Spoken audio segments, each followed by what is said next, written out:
Napaigtad si Mira nang maramdaman niyang nagva-vibrate ang cellphone sa tabi ng unan. Madilim pa ang paligid at ramdam niya ang lamig ng madaling araw, pero mas malamig ang pakiramdam niyang dumaloy sa dibdib niya nang makita sa screen ang pangalan ng taong halos 7 taon na niyang hindi naririnig. Lina, kakambal niya. At ngayong oras, kinabahan siya ng todo pero agad din niyang sinagot. Lina, hello! May ilang segundo ng katahimikan bago marinig ni Mira ang mahinang hagulgol. Hindi iyak na normal yung may kasamang hingal, may kasamang kalabog na parang may nagbabagsakan na gamit. No, Mira, tulungan mo ko, palya-palyang boses ni Lina parang nasasakal. Lina, anong nangyayari? Si Mami, wag mong pagkatiwalaan, kahit sino. Isang malakas na kaladkad, may pumunit sa background, isang impit na sigaw, pagkatapos ay biglang nag-end ang tawag. Napatayo si Mira, nanginginig ang kamay. Tinawagan niya ulit pero wala, out of coverage. Isa pa, wala pa rin. Huwag naman, Lina, mahina niyang bulong pero puro luha nang bumabalot sa boses niya. Hindi na siya nag-aksaya ng oras. Sa loob ng mahigit 5 minuto, nakaimpake na siya pabalik ng Pilipinas, ang lugar na halos sinumpa niya noon. Doon niya iiwan ang buhay niyang sinimulan mag-isa. Ang kapayapaan niyang muntik nang hindi makuha dahil sa isang tawag na maaring huling tinig na maririnig niya mula sa kakambal. Paglapag niya sa airport, parang may kung anong bigat na pumuno sa dibdib niya. Hindi na ito ang Pilipinas na iniwan niya noon, o baka siya ang nagbago. Bawat liwanag, bawat tunog, bawat tao sa paligid niya ay parang nag-uudyok ng lumang sakit na pilit na niyang nilimot. Sa taxi, hindi siya mapakali. Paulit-ulit niya tinatanong ang sarili kung bakit tumawag si Lina sa kanya, hindi sa iba. At bakit si Mami? Ano ang ginawa nito? Nang huminto ang taxi sa tapat ng malaking gate ng bahay nila, napahawak si Mira sa dibdib niya. Hindi niya inaasahan na ganito ulit kasakit ang bumalik. Akala niya matibay na siya, pero isang sulyap sa bahay na minsan niyang tinawag na impyerno ay sapat na para sumikip ang lalamunan niya. Pumindot siya ng doorbell. Lumabas ang guard, agad nagulat. Ma'am, Lina? Napaatras si Mira. Hindi ako si Lina, ako si Mira. Natigilan ng guard na walang ngiti, napalunok. Kahit siya, tila hindi alam kung dapat ba siyang papasukin. Pero pinandar ang gate. Pagkapasok niya, ramdam niya agad ang lamig ng loob ng bahay. Yung lamig na hindi dahil sa aircon, lamig na nagmumula sa mga taong nakatira rito. Pag-akyat niya sa hagdan, bumungad ang isang boses na nagpatayo ng balahibo niya. Mira, hindi tanong, hindi galit. Isang salita lang pero parang sampal. Nakalinya sa hagdan ng babaeng naging dahilan ng halos lahat ng sugat niya sa buhay, ang ina nila, si Maris. Matikas itong nakatayo, parang laging handang humusga. Nakakunot ang noo, wala man lang bakas ng pagkagulat o pag-aalala. Bakit ka bumalik? Malamig na tanong nito. Tumawag si Lina, sagot ni Mira, pilit pinapatatag ang boses. May nangyari, humihingi siya ng tulong. Ano namang kinalaman mo roon? Maris tumikwas ang kilay. Matagal ka nang wala rito. Nanay pa rin kita. Kakambal ko pa rin si Lina. At anong silbi noon? Sagot nito na walang pakiramdam. Mas mabuti pang bumalik ka sa pinanggalingan mo. Napahigpit ang pagkahawak ni Mira sa bag niya. Gusto niyang sumigaw, gusto niyang tanungin kung bakit ganyan ang puso ng isang ina. Pero hindi dito. Hindi sa harap ng babaeng hindi kailanman umunawa. Nasaan si Lina? Madi na tanong niya. Hindi sumagot si Maris. Tinalikuran lang siya at doon naramdaman ni Mira ang matagal ng kilalang pahiwatig. May itinatago ang ina niya, malalim, delikado. Pagbaba ni Mira sa hagdan, may isang lalaki na lumabas mula sa hallway. Matangkad, matikas, may presensya. Isang tingin pa lang ay alam mong malaki ang papel niya sa bahay na to. Tumigil ito nang makita siya. Lina? Huminga ng malalim si Mira. Ako si Mira. Nagkislap ang mata ng lalaki, mabilisan, parang hindi niya inaasahan. Ako si Elias, sambit nito, tinutok ang tingin. Asawa ni Lina. Asawa, parang may humila sa sikmura ni Mira. Si Lina na palaging tinatago ng ina nila na sobrang kontrolado ang buhay, kasal, at hindi man lang niya alam. Gusto kong makita ang kakambal ko, sabi ni Mira, ramdam ang bigat sa dibdib niya. Inilayo ni Elias ang tingin, tila may kinokontrol siyang emosyon. Umalis siya, matigas na sagot. Hindi ka dapat nandito. Hindi yon totoo. Mira, tumawag siya sa akin kagabi, umiiyak, nawala ng hininga sa linya. Hindi nagsalita si Elias pero tumigas ang panga niya. Alam mo, marahang sabi ni Mira na may nangyaring masama sa kanya. Tila sasagot na sana si Elias, pero hindi. tumalikod ito. Hindi alam ni Mira kung natatakot pa ito o may pinoprotektahan. At doon, tanging isang bagay ang tumimo sa isip ni Mira. Hindi aksidente ang pagkawala ni Lina. At ang mga taong narito, lalo ang ina nila, ay hindi mawawala ang saya kung maglalaho rin siya. Humigpit ang hawak niya sa cellphone. Nagpakawala ng mahinang paghinga. Lina, hahanap-hanapin kita kahit ano pa ang itinatago nila. At sa unang pagkakataon mula nang tumapak siya ulit sa bahay na yon, tinanggap niya na wala ng ligtas na daan pabalik. Lalong-lalo na kung ang kaaway ay nasa dugo ng sarili niyang pamilya. Pagkatapos ng tensyonadong paghaharap sa sala, umakyat si Mira sa ikalawang palapag na parang may malamig na kamay na gumagapang sa likod niya. Hindi niya alam kung saan magsisimula, pero alam niya ang unang hakbang ay malinaw, ang kwarto ni Lina. Binuksan niya ang pinto. Isang iglap, para siyang nabingi. Ang kwarto ay sobrang tahimik, sobrang malinis, sobrang maayos, sobrang hindi Lina. Parang itinayo para sa museum, hindi para sa tao. Ang pagiging perpekto ng kwarto ang mismong nagpanginig kay Mira. Dahil kilala niya si Lina, magulo ito kapag stressed, nagkalat ng gamit, nagtatago ng kung ano-anong papel, sinusulat ang emosyon sa kung saan-saang sulok. Pero dito, wala. Walang kahit anong bakas ng pag-aalala. Walang bahid ng panic. Walang kapirasong ebidensya na may taong nanirahan dito kahapon. Masyadong malinis, masyadong tiwasay. At yon ang mismong dahilan kung bakit nakakabahala. Lumakad si Mira papunta sa vanity table. Amoy niya pa rin ang mahina at banayad na pabango ni Lina, lavender. Kumalabit yon sa alaala niya. Lahat ng gabi na kinakatok siya ni Lina sa kwarto, umiiyak dahil pinipilit siya ni Maris na maging ang mas mabuting anak. Sinapo ni Mira ang damdamin niyang unti-unting sumisikip, saka yumuko para tingnan ang ilalim ng vanity table. At doon niya nakita, isang mansang halos nagdilaw na, manipis, malabo, pero sapat para malaman niya ang totoo. Hindi yun tinta, hindi yun putik, dugo yon. Naramdaman ni Mira ang pagangat ng sikmura niya. Napaatras siya, hawak ang dibdib, pilit hinahabol ang hininga. Lina, anong ginawa nila sa'yo? Binuksan niya ang closet. Kumpleto ang mga damit, pati mga bag, sapatos, perfume, lahat. Nasa loob pa ang passport. Nandoon pa ang laptop. Sino bang umaalis ng bahay na hindi dinadala kahit ano? Sino bang bigla na lang maglalaho ng walang bakas? Wala. Wala maliban na lang kung hindi siya umalis, kung may kumuha sa kanya. Tumayo si Mira at palabas na sana ng kwarto nang bumukas ang pinto. Si Elias. Nakatayo siya sa may pinto, nakakunot ang noo pero hindi may pinta ang ekspresyon. Napakurap siya nang magtama ang tingin nila, para bang nagdadalawang isip siya kung kakausapin ba si Mira o Alice. Anong ginagawa mo dito? Tanong niya malamig pero hindi matapang. Mas parang takot.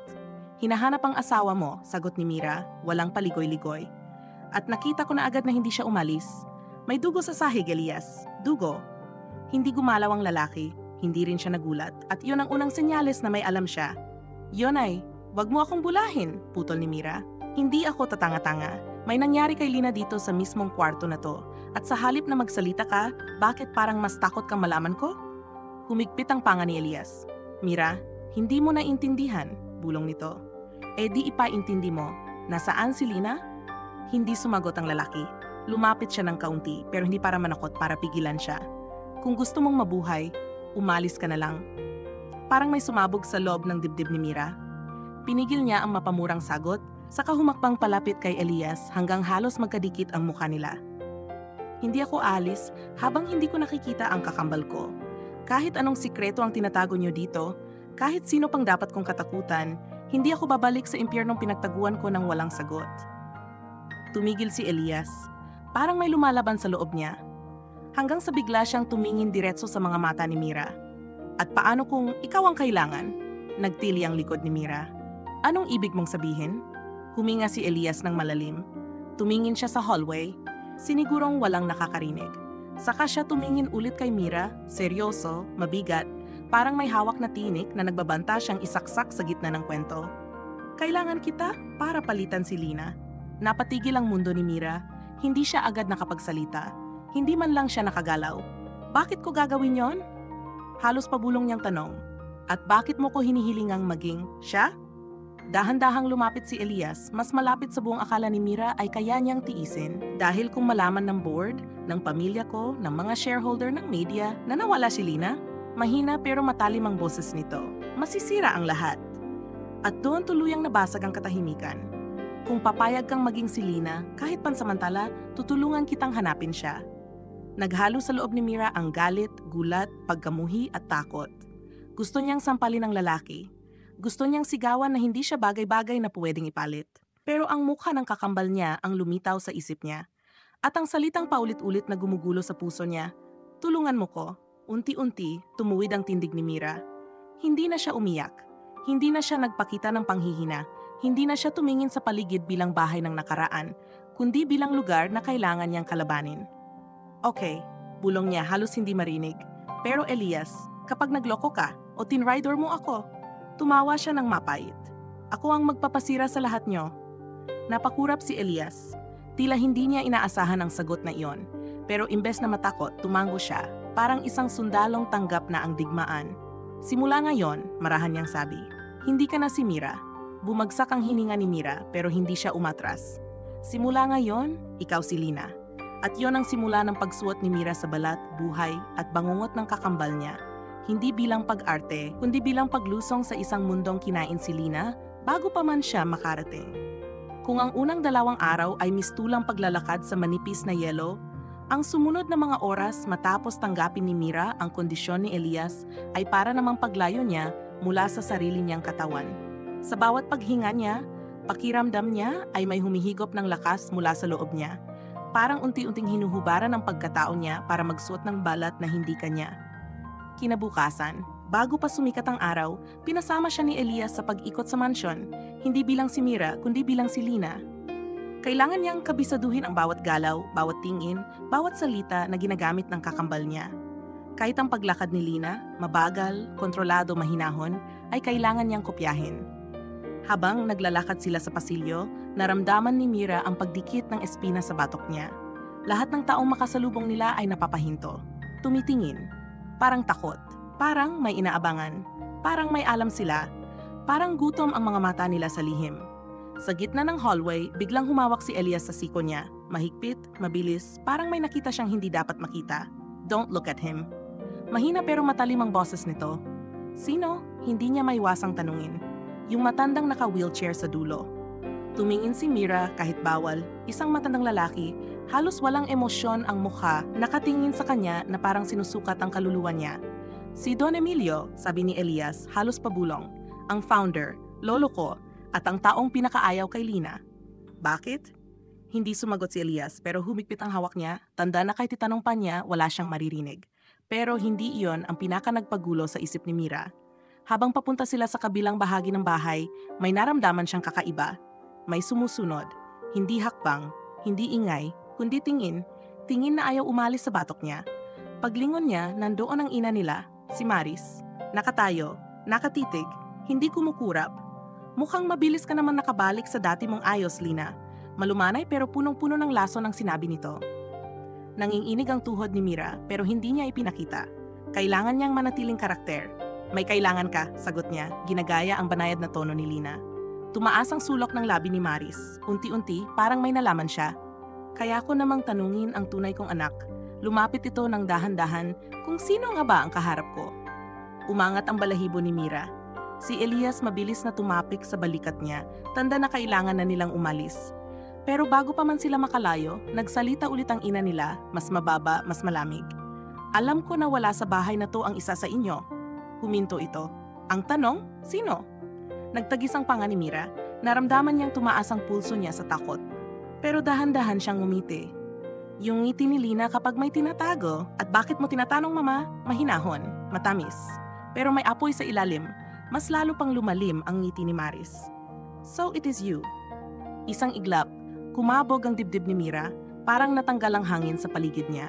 Hindi niya alam kung dahil ba sa takot o galit o dahil sa lakas ng kutob na ngayon pa lang totoong magsisimula ang delikadong laro. Pagdating nila sa study room, sinara ni Elias ang pinto. Hindi ito huminga agad, parang nilunok ang bigat ng buong gabi. "Mira," sabi niya, halos pabulong, "kailangan mong maging mas maingat." "Si Maris, hindi kita hahayaang mapunta sa kamay niya." Napatingin si Mira, nag-aalab ang dibdib niya sa galit. "Sabihin mo na sa akin ang totoo," madiin niyang sambit.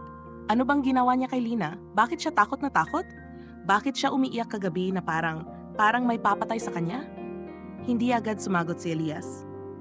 Pero unti-unti itong naglakad papunta sa isang drawer. Naglabas ng isang maliit na envelope, saka iniabot sa kanya. Kunin mo ito, aniya.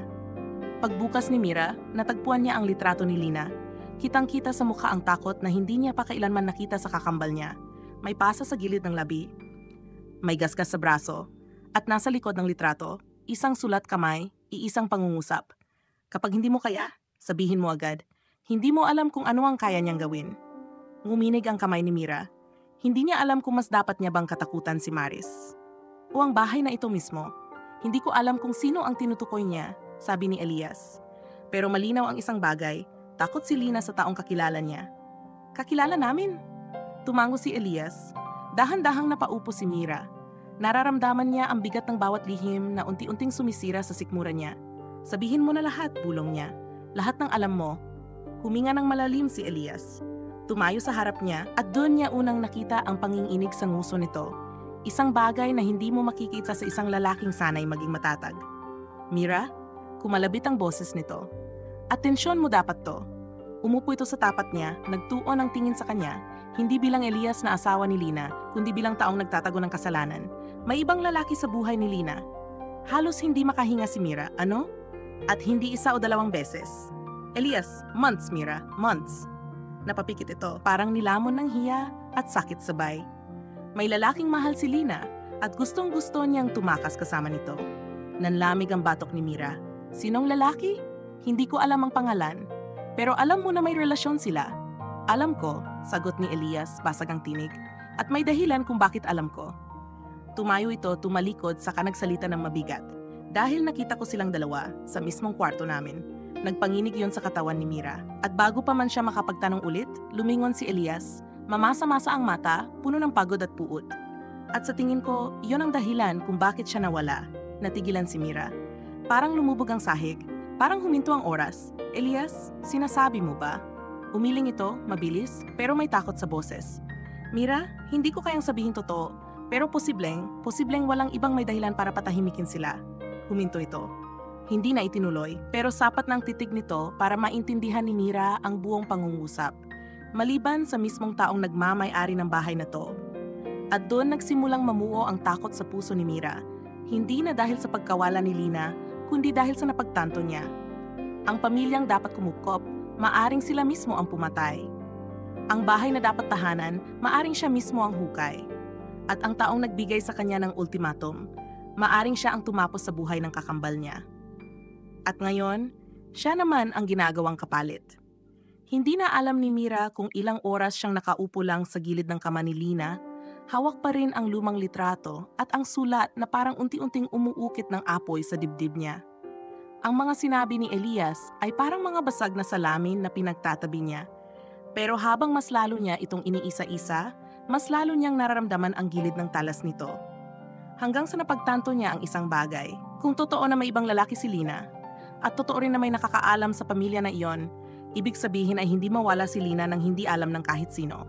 Ibig sabihin, may nagplano, may nagmaniobra, may humawak sa kapatid niya hanggang sa huling pagyak nito kagabi. At habang lumalalim ang gabi, may narinig si Mira na mahinang paggalaw sa hallway. Hindi boses, hindi yabag, kundi paghingal. Maingat siyang lumapit sa pinto, binuksan ng bahagya at napatigil siya. Nandun si Maris, nakatayo sa dilim, nakatalikod, kausap ang hindi niya makita. Pero malinaw ang tono nito, balot ng galit at pagkataranta. Huwag kang gagawa ng kahit anong ikakasira natin, maring bulong ni Maris. Ang importante ay hindi bumuka ang bibig niya. May humalik sa hangin na parang sagot ng taong nasa harap nito. Mababang tinig, pero hindi niya marinig. Inilapit ni Mira ang tenga niya sa siwang ng pinto. At yung kambal, tanong ng lalaki. Nag-iba ang kulay ng hangin. Hindi siya problema, sagot ni Maris. Kung kinakailangan, mawawala rin yan. Parang biglang huminto ang tibok ng puso ni Mira. Gusto niyang sumigaw. Gusto niyang sagpangin ng ina. Pero kailangan niyang manatiling tahimik. Hindi pwede. Hindi ngayon. At lalong hindi kapag ang kinalaban niya ay ang mismong babaeng isinumpa niya bilang ina. Paglingon niya para umatras, natamaan niya ang flower vase sa mesa. Mahina pero sapat. Tumigil ang usapan sa hallway. Mira? Boses ni Maris. Matamis, makinis, pero nakabalot sa galit. Kinilabutan si Mira. Napatras siya, pumasok sa kwarto, saka marahang isinara ang pinto. Ilang sandali pa, may mahinang tok-tok sa labas. Mira, anak, gising ka pa? Hindi kumilos si Mira. Kahit paghinga niya, halos pigil. Mira, may kailangan ba tayo pag-usapan? Hindi. Hindi niya bubuksan ang pinto kahit mabasag pa ang lalamunan niya sa sigaw. Maya-maya, humupa ang tunog ng hakbang. At doon lamang siya nakahinga. Kinabukasan, inutusan si Mira o si Lina na bumaba para sa lunch meeting kasama ang pamilya ni Elias. Nakaupo siya sa dining table, nakayuko, sinusubukang huwag mapakita ng takot kahit na ang buong mesa ay parang puno ng mga mata na nagmamasid ng anino niya. Si Don Emilio, ang matandang naka-wheelchair, ang unang nagsalita. Kamukha mo siya, marahang bulong nito, hindi nakatingin diretso kay Mira. Pero hindi ikaw ang gusto kong nakikita rito. Sumikip ang dibdib niya nang hindi niya alam kung bakit, dahil ba sa tono o sa mensahe o dahil sa paghabang ng tinginan ni Don Emilio kay Elias bago bumaling ulit sa kanya. Lina, sabi nito, mababa ang boses. Asaan ang cellphone mo? Napatigil si Mira. Hindi niya dala, hindi niya alam nasaan, at mas lalong hindi niya alam kung bakit itatanong iyon ng matanda. Hindi siya nakasagot. Tumingin si Don Emilio kay Elias. Hindi siya nagdadala ng cellphone kapag may tinatago. Natigilan ang lahat sa mesa. Kasunod ang pagliyab ng tingin ni Maris. Madalas ganyan si Lina, nakangiti pero nagbabanta si Maris. Mahilig magtago, kahit kanino pa. Gusto ni Mira sumabog sa mesa. Gusto niyang ipunin lahat ng lakas at humiyaw na hindi siya si Lina. Pero hindi pa. Pinisil niya ang sariling palad. Hinayaang tumagos ang sakit ng kuko niya sa balat at tumingin siya sa ina. Hindi ko tinatago, Mama, malumanay niyang sagot gaya ng tono ni Lina. Iniwan ko lang sa kwarto. Parang lumubog ang mundo ng saglit pero umangat din ulit. Pinilit niyang ngumiti. Pero ang tinginan ni na Elias at Maris ay parang dalawang blade na nagtatagpo sa liig niya. Pagtapos ng lunch, mabilis na hinila ni Elias si Mira palabas ng dining hall. Huwag ka nang bumaba nang hindi ako kasama, aniya, pabulong pero mariin. Masyadong maraming mata rito. Kaya nga kailangan mong sabihin na sakin ang lahat, sagot ni Mira, nanginginig. Hindi ako makakagalaw ng ganito. Hindi ko alam kung sino ang kaaway. Hindi ko alam kung sino ang papatay sa akin pag lumingon ako. Tumigil si Elias. Pinagsalubong ang mga kilay, saka nagsalita sa pinakamababang boses na narinig niya dito. Mira, may taong nagtago sa third floor. Taong hindi pinapakita sa kahit sino. Napahinga ng malalim si Mira. Sino? Hindi ko alam. Pero alam mo na naroon, tumango si Elias. Narinig ko minsan si Lina, umiiyak, sumisigaw, may kausap. Pero pag-akyat ko, sarado lahat ng pinto. Nagtago ang hangin sa pagitan nila, parang may mabigat na aninong humawak sa batok ni Mira. Gusto kong makita, sabi niya, walang pag-aalinlangan. Nababaliw ka ba, singhal ni Elias? Kapag nahuli ka ron, kapag hindi ko ginawa, putol ni Mira, hindi natin mahanap si Lina. Huminto ang lahat ng ingay sa paligid nila. Tumango si Elias, dahan-dahan. Pero bago sila umalis, may isang kamay na lumapat sa balikat ni Mira. Malamig, pamilyar, hindi niya kailanman nakalimutan. Si Maris, nakatayo sa likod niya, nakangiti. Anak, sabi nito, hinahanap kita. Parang may tumulak sa puso ni Mira, parang may bumulong sa batok niya. Humanda ka. At doon, alam niyang ang tunay na bangungot ay hindi pa nagsisimula. Ang totoo, kabubukas pa lang ng pintuan ng impyerno. Sa sandaling bumitaw si Maris sa balikat ni Mira, tila may malamig na kuryenteng gumapang mula ulo hanggang talampakan niya. Hindi niya alam kung mas dapat ba siyang tumakbo o manatili. Pero nang ngumiti ang ina niya, yung ngiting puno ng sikreto, puno ng kapangyarihan, puno ng pangil, alam niyang anumang pipiliin niya, may presyong ilalapat ang bahay na ito. Kinabukasan, habang tila normal ang lahat sa pagkain ng breakfast, hindi nagtagal ang katahimikan. May dumating na tawag, hindi kay Mira, hindi kay Elias, kay Maris. Nang sagutin ito ng ina nila, biglang nagbago ang kulay ng mukha nito. Hindi galit, hindi takot, kung hindi pagkagulat na may halong bahid na ayaw nitong ipakita. Mama? Tanong ni Mira, pinanatiling tono ni Lina sa boses. Hindi tumingin si Maris. Pero napansin ni Mira ang pagtaas ng balikat nito, parang biglang nabigatan sa sarili. Nang ibaba ang tawag, lumingon ito kay Mira ng dahan-dahan. May kailangan kang makita. Binigyan siya ni Maris ng address. Isang lumang bahay sa labas ng lungsod. Sobrang tahimik, sobrang madilim, sobrang imposibleng puntahan ng kahit sinong may matinong isipan. Pagdating nila sa loob ng lumang bahay, amoy agad ang halong amag at lumang pintura. Pero higit sa lahat, amoy ng takot. Ingat ka sa pag-akyat, sabi ni Maris, tila hindi inaalala kung kakayanin ni Mira. Baka mabasag ang sahig. Sa bawat yapak may langit-ngit. Sa bawat anggulo, may aninong gumagalaw sa gilid ng paningin. At sa bawat hagdang inaapakan niya, lalo siyang nilalamon ng pakiramdam na hindi dapat may lumalapit dito. Pagdating nila sa dulo ng hallway, huminto si Maris. Huminga ito ng malalim, hindi dahil sa pagod, kundi dahil may tinatago. Nilingon nito si Mira. Anak, tandaan mo, ikaw ang pumilit dito. At binuksan ni Maris ang pinto. At doon, tuluyang gumuho ang mundo ni Mira. Nakalambitin si Lina sa mga posas, ang mga kamay nakaangkla sa kisame, ang damit halos punit-punit at ang mukha na mamaga nangingitim puno ng pasa. Pero hindi pa iyon ang ikinaputol ng hininga ni Mira. Ang mga mata ni Lina, hindi umiiyak, hindi lumalaban, hindi na kumikilos. Nakatingin lang sa kawalan, parang naubos na ang kaluluwa niya. Lina, bulong ni Mira, nangangatog ang boses. Pero hindi siya ginawad ng kakambal niya ng kahit isang sulyap. Para siyang anino. Para siyang wala. Si Maris pumasok sa loob, tila walang nararamdaman. Hindi siya nakikinig ngayon. Wika nito. Tumigil na siya kagabi. Bakit? Sumigaw si Mira. Anong ginawa mo sa kanya? Nagkibit balikat si Maris. Hindi ako. Siya ang gumawa sa sarili niya. Para siyang nanigas. What? She tried to run away again, sabi ni Maris, na parang nagkukuwento lang ng hindi importanteng bagay. Umiyak, nagsisigaw, nagpupumiglas, nagwawala kung ano-ano, mukha nga siyang baliw kagabi. Napatakip si Mira sa bibig niya nang tumulo na ang mga luha. Hindi siya baliw, Mama. Hindi pa, sagot ni Maris. Pero kung hindi siya titigil, magiging isa siya. Nanginginig ang tinig ni Mira. Papatayin mo ba siya? Ngumiti si Maris. Bakit ko naman papatayin ang sarili kong anak? At lumapit ito sa tainga ni Mira, pabulong, malamig, makirot. Kung meron mang papatay sa kanya, hindi ako yon. At parang sabay-sabay nagbagsakan ang lahat ng damdamin ni Mira.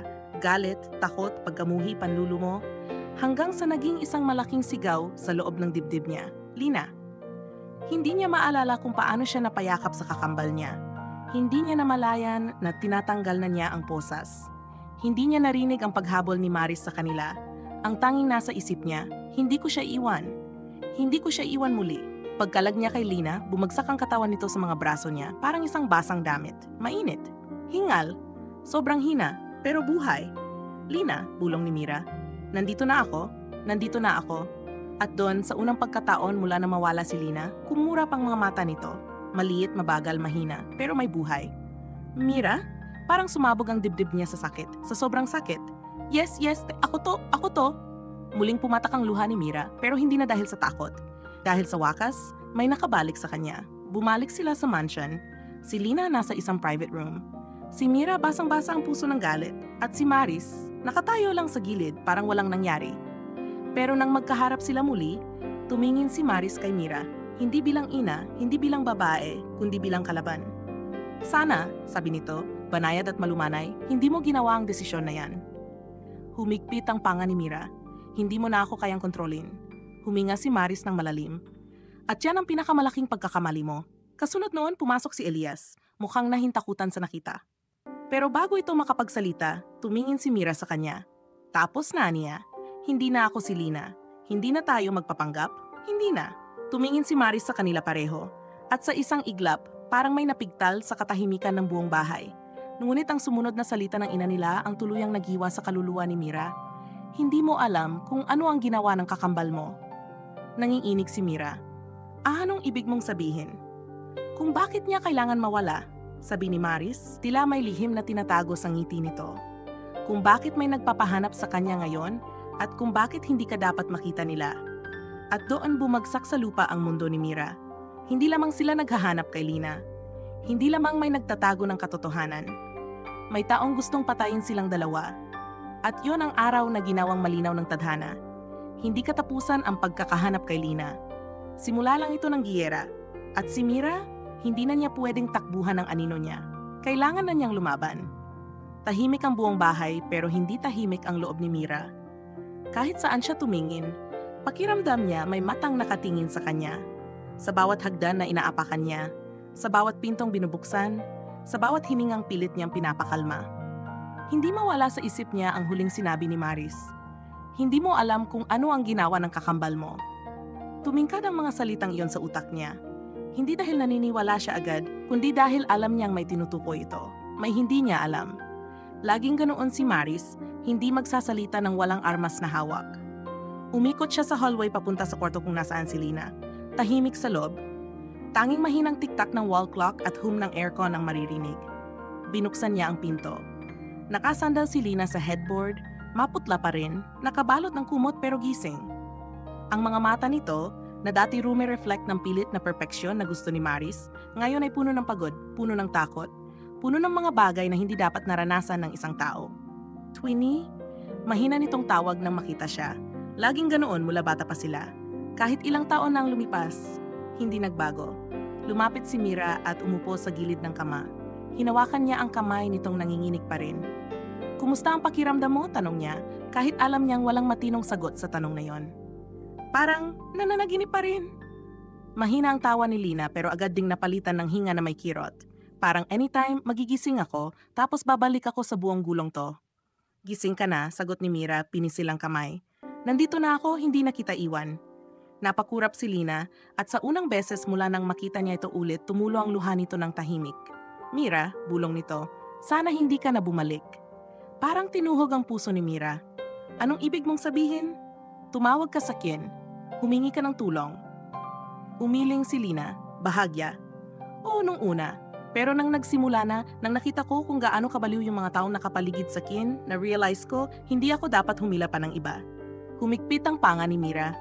Hindi ikaw ang may kasalanan sa mga ginawa nila sa'yo. Tahimik lang si Lina, nakatitig sa kamay nilang kahawak bago ito muling nagsalita. Mira, may kailangan kang malaman. Sumikip ang dibdib niya. Heto na ang piraso ng kwento na pilit tinatakpan ni Maris. Ang dahilan kung bakit may taong gustong patahimikin silang dalawa. Remember si Rafael? Biglang tanong ni Lina, halos pabulong. Napatigil si Mira, kumirot ang lumang alaala niya. Yung guy na laging sumusundo sa'yo dati? Yung sinasabi mong kaibigan lang? Mahinang tawa ng mapakla ang lumabas sa bibig ni Lina. Kaibigan? O pero hindi lang. Nanlamig ang batok ni Mira. Shit, Lina, si Rafael. Napapikit si Lina, para bang nahirapan bumalik sa mga eksena sa utak niya. Siya yung taong nagparamdam sa akin na hindi ako kahon, hindi ako robot. Hindi ako pound sa laro ni Mama at ni Don Emilio. Mabilis ang tibok ng puso ni Mira. Hindi na siya umimik. Hinayaan niya magpatuloy ang kakambal. Nung pinakasal nila ako kay Elias, akala ko, matatanggap ko na lang. Kasi sabi ni Mama, yon lang daw ang paraan para mailigtas ang kumpanya, mailigtas ang pangalan, na kung hindi ako papayag, lahat tayo babagsak, pati ikaw.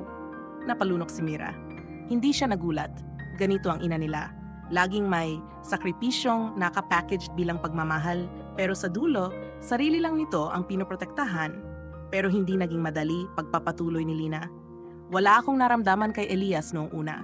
Hindi dahil masama siyang tao, pero kasi alam kong hindi namin pinili ang isa't isa. Doon pumasok si Rafael. Huminga ng malalim si Lina. Naging takasan ko siya kapag hindi ko na kaya yung higpit ni Mama, yung lamig ni Lolo, yung mata ni Elias na parang hindi alam kung galit ba siya o nasasaktan lang. Sa piling ni Rafael, wala akong kailangang gampanan ng role. Ako lang, Lina lang. Kaya kayo nagkarelasyon. Mahina pero walang akusasyong saad ni Mira. Kasalanan ko, mahinang tugon ni Lina. Pero Mira, habang tumatagal, hindi na siya yung Rafael na kilala ko. Nagtaas ng tingin si Mira. Anong ibig mong sabihin? May hawak siya kina Mama. Nanginginig ang tinig ni Lina. May mga dokumento siya, recording, mga resibo. Lahat ng pwedeng ikabagsak ng kumpanya nila Don Emilio, pati mga kasunduan sa mga taong hindi pwedeng mabanggit. At gamit niya yon para ikulong ako. Parang nanlisik ang utak ni Mira. Blackmail? Tumango si Lina. Nung una, akala ko ginagamit lang niya yon para di ako maagaw ni Elias. Alam kong mali na rin, pero pinili kong manahimik. Hanggang sa isang gabi, narinig ko yung usapan nila ni Mama. Muling kumislot ang isang lumang takot sa mga mata ni Lina. Pinabayaran siya ni Mama. Binibigyan siya ng pera para manahimik. Para hindi kumalat yung hawak niyang ebidensya. Pero hindi siya tumigil. Habang tumatagal, mas lumalaki lang ang hinihingi niya. At isang beses, humigpit ang hawak nito sa kamay ni Mira. Narinig kong sinabi ni Mama na kung hindi siya titigil, hindi na siya magigising kinabukasan. Nanlaki ang mga mata ni Mira. You mean, hindi ko alam kung pinapatay na ba si Rafael o mas masahol pa, napahigpi si Lina. Ang alam ko lang, Mira, simula noon bigla siyang nawala. Walang tawag, walang chat, wala. At kinabukasan, doon nagsimulang maging kakaiba ang tingin sa akin ni Mama. Napapikit si Mira, binibigkas sa isip ang bawat piraso. Mukhang alam niyang kaya niyang ibagsak si Mama, kaya mo rin, mahina niyang sabi. Hindi lang si Mama, bulong ni Lina. Pati si Don Emilio, pati si Elias. Hindi mo maintindihan, Mira, hawak niya tayong lahat sa league. At kung nagpasya man si Mama na patahimikin siya, alam kong hindi doon natapos. May iba pang nakakaalam. Tumulo ulit ang luha ni Lina, mas mabilis ngayon. Kaya ako ikinulong. Kailangan nila ng scapegoat. Kailangan nila ng taong pwedeng sabihing baliw, unstable, delusional kapag lumabas ang kahit anong kwento. At sino pa ba ang mas madaling sirain kung hindi yung babaeng may history ng pagtakbo, pagrebelde, pag-iyak sa harap ng maling tao? Napakagatlabi si Mira. At diyan papasok yung sinabi ni Mama sa'yo, dugtong ni Lina, halos hindi marinig. Na hindi mo alam yung ginawa ko. Kasi sa mata niya, ang kasalanan ko, hindi yung minahal ko si Rafael. Kundi, yung sinikap kong iligtas siya. Napangiwi si Mira. Paano?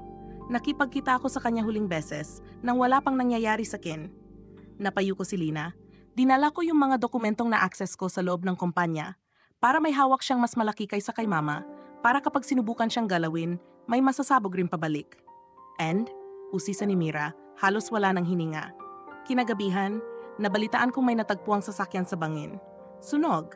Hindi sigurado kung sino, walang malinaw na katawan, walang malinaw na mukha, pero pangalan niya ang nasa plate number. Kumirot ang sikmura ni Mira at hawak niya lahat ng ebidensya laban sa kanila. Tumango si Lina nanginginig at hawak nila ako. Nagpalit ng tindig si Mira. Ramdam niya ang pait, galit, awa at gutom para sa hustisya na hindi niya alam kung kailan naipon sa loob niya. Yung taong tumawag kay Mama kaninang umaga, biglang sabi ni Mira na alala ang ekspresyon ng ina. Sa tingin mo, may kinalaman kay Rafael? Hindi ko alam, bulong ni Lina. Pero natatandaan ko ang isang bagay. Tumingin ito diretsong sa mga mata niya, lumalaki ang pupila sa takot. Bago ako tuluyang ikulong sa lumang bahay, may mga gabi na may dumadalaw. Hindi sila tao ni Mama, hindi sila tao ni Elias. Iba ang galaw nila, iba magdala ng takot, hindi sila takot kay Mama. Para may gumapang na lamig sa batok ni Mira. Sino sila? Hindi ko alam ang pangalan ng grupo, sagot ni Lina. Pero may isa sa kanila, laging nagtatago ang mukha sa hood. Isa lang ang sinabi sa kin noon, Mira. Muli siyang napalunok, parang sumasabay na naglalakbay ang takot sa lalamunan niya. Hanggat may ebidensya, hindi kayo ligtas. Hanggat may nakakaalam, hindi kayo pwedeng hayaan. Kaya pili kayo. Sino ang mawawala? Hindi na nakapagtimpi si Mira. Tumayo siya, naglakad ilang hakbang palayo sa kama, saka hinarap ulit ang kakambal niya. Lina, ano? Nasaan ang ibang kopya ng ebidensya? Tahimik, matagal, hanggang sa umangat ulit ang tingin ni Lina.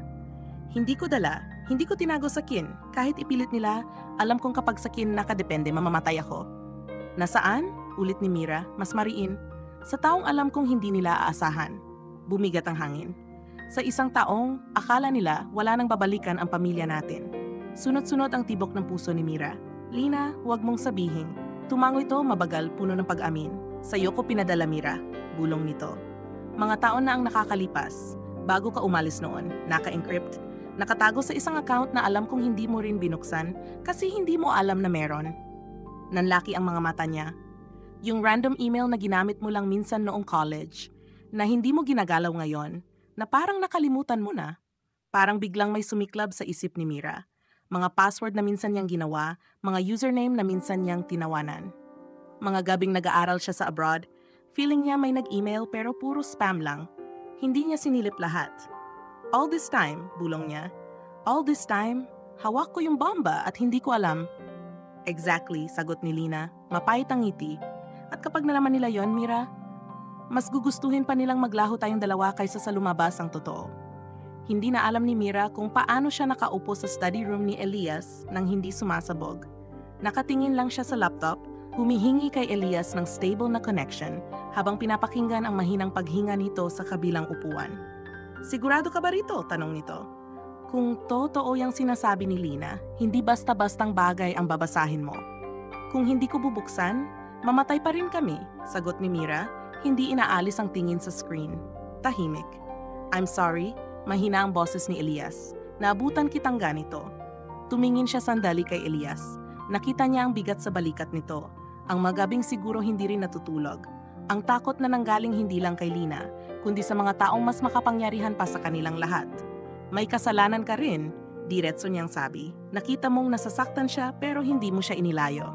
Napayo ko si Elias, hindi na sumagot. At sa unang pagkakataon, hindi na siya tinaguan nito ng sakit. Natapos na mag-load ang email platform, hiningi nito ang username. Tiningnan ni Mira ang sulat ni Lina kung saan nakasulat ang account.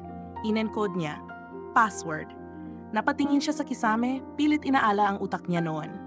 Bagets, hindi pa sugatan. Walang alam sa gulo ng pamilya. Ano nga bang ginawa kong password noon? Napangiti siya ng mapait. Typing, solong buwan, enter. Mabilis ang pag-ikot ng loading icon, parang bawat segundo ay pako sa kuko niya. Then, loob ng inbox. 0 messages. Nalito siya. Wala naman. Biglang may nag-pop up na maliit na mensahe sa sidebar. Encrypted storage detected. May prompt na lumabas. Do you want to mount hidden folder? Tumayo ang balahibo ni Mira. Elias, bulong niya. What is it? Yung account na to, parang may second layer. Click. Tinanong ulit ng system ng isa pang password. Lina? Bulong niya. Ano bang ginamit mong panabla dito? Napatingin siya sa sulat ng kakambal. Sa gilid may maliit na doodle na sila noong bata pa. May nakasulat sa ilalim, Twinnie Forever. Napakatlabi si Mira. Tinipi niya, Twinnie Forever. Ilang segundo. Tapos parang bumukas ang pinto ng vault sa harap niya. Lumabas ang ilang folders, lahat nakalabel ng petsa, lugar at initials. May Me Contracts, D Transfer, RZ Offshore. At may isang folder na pinakamalaki ang size. Maris Emilio Master. Napabuga siya ng hangin na hindi na namalayang pinipigilan niya. Shit! Anong nakikita mo? Tanong ni Elias. Tumingin siya kay Elias, hindi malaman kung pagtataksilan ba siya ng site na to o sasabihin ng totoo.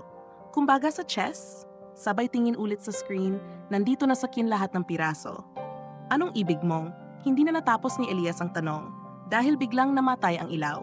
Sunod, sabay na pagpatay ng lahat ng appliances, sabay na pagkabingi ng buong bahay. Blackout. Mira, wag kang gagal. May malakas na boom mula sa may gate. Sunod ang sigaw ng guard, mabibilis na yabag. May tumitili sa kusina. May naglalakad ng mabilis sa hallway. At sa gitna ng lahat ng iyon, sa dilim ng study room, tanging screen ng laptop lang ang may liwanag. At doon, may biglang nag-pop up na notification na hindi galing sa kahit anong app. We know where you are. Close it. Or we'll close you. Napasinghap si Mira. Tumayo si Elias at hinila siya palayo sa mesa. Mira, bitawan mo yan. Hindi. Mira, this is not just about your family anymore. Madiin na boses ni Elias. Kapag pinilit mo pa pati mga taong wala namang kasalanan, madadamay. Dati pa naman, pulalas ni Mira, nanginginig ang boses. Dati pa naman madami nang nadadamay, hindi lang pinalalagyan ng pangalan. Ngayon lang sila magkakaroon ng mukha. Mira, may malakas na kalabog sa pinto ng study. Parehong napatingin sina Mira at Elias, 1 beses, 2 beses, mas malakas, mas marahas. Mira, sigaw iyon ni Lina mula sa hallway, mahina pero malinaw. May mga taong, hindi natapos, kasunod ang tunog ng pagbagsak. May sumigaw ng Ma'am Lina, mabilis na mga yabag ulit. Mira hindi na nag-isip, tulak niya ang pinto ng study room, pilit binuksan kahit pinipigilan siya ni Elias. Paglabas niya sa hallway, halos wala ng ilaw. Emergency lights lang sa dulo. Sapat para makita niya si Lina, nakadapa sa sahig, hawak ang balikat, habang may 2 lalaking nakaitim na hood ang pilit siyang inaangat. Bitawan niyo siya, sigaw ni Mira, at tumakbo siya nang hindi iniisip kung may baril ba, kutsilyo, o kung ano pa. Mira, wag! Sigaw ni Elias mula sa likod pero huli na. Isa sa 2 lalaki ang bumaling sa kanya. Kahit kalahati lang ng mukha ang nakikita niya, sapat na ang titig para malaman niyang hindi ito ordinaryong tauhan lang. Sobrang kalmado, sobrang sanay, sobrang walang pakialam. You must be the twin, malamig na sambit nito, English na may bahid sa dulo. I was wondering when you'd show yourself. Hindi tumigil si Mira. Sinugod niya ito, kahit alam niyang mahina siya kumpara sa build ng lalaki. Pero bago pa man siya umabot, may pumutok, hindi baril. Isang malakas na tsiyak mula sa taser. Isang iglap, para siyang nilamon ng kuryente. Ah, napasigaw siya, bumagsak sa sahig, nanginginig ang mga kalamnan. Parang pinupunit ang loob ng katawan niya. Nanlabo ang paningin niya. Sa pagitan ng pag-ikot ng mundo, nakita niya si Lina na pilit inaabot siya. Mira, wag! Wag mo ko iwan. May pumalo sa batok ni Lina. Nahulog ito, nawala ng malay, sinalo ng isa pang lalaking nakahood. Take them both, malamig na utos ng unang lalaki. The boss wants leverage. Pakawalan mo sila. Narinig niyang paos na sambit ni Elias sa likod. Wala kang pakialam sa kanila. Ako na lang. You're just an accessory, Senyor Elias, sagot ng lalaki, may halong pang-asar. Useful but replaceable. They are special. Hindi na narinig ni Mira ang kasunod. Parang lumayo ang lahat ng tunog. Parang lumabo ang lahat ng liwanag. Ang huling na aninag niya bago tuluyang lamunin ng dilim ay ang sariling kamay niya. Pilit kumakapit sa sahig, pilit humahawak sa kahit anong solidong bagay. At ang isip niyang paulit-ulit na umuusal sa loob, hindi matatapos dito. Hindi kami mauubos ng ganito lang. Hindi pa to ending.